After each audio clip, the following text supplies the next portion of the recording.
Hello, today we will guide you through how to activate balance on Vinted. To begin, open Vinted in your web browser and make sure you are signed in to the correct account.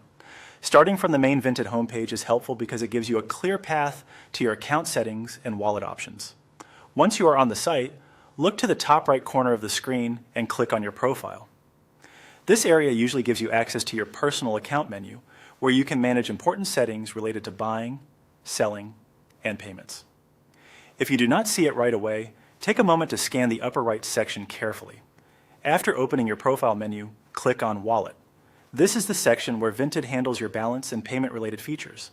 If you plan to receive money from sales or manage funds within the platform, this is the place you need to visit.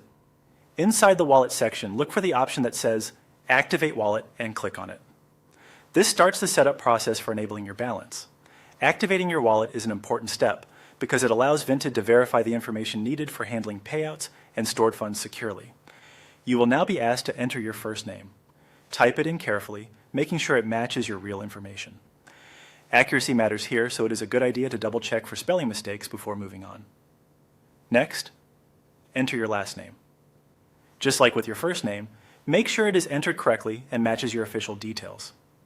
Using accurate information can help avoid issues later when using wallet features. After that, select your date of birth. Take your time with this step and choose the correct day, month, and year from the available fields. This information is typically used for account verification, so it is important that everything is entered exactly as required. Once you have completed all the requested details, review the form one more time to make sure everything looks correct. When you are ready, click Activate Wallet again to finish the setup. If the information has been entered properly, your Vinted wallet should become active, allowing you to use your balance features. If you run into any issues, the most common fix is simply to go back and check whether your personal details were entered correctly. And that's it. You have now gone through the process of activating your balance on Vinted.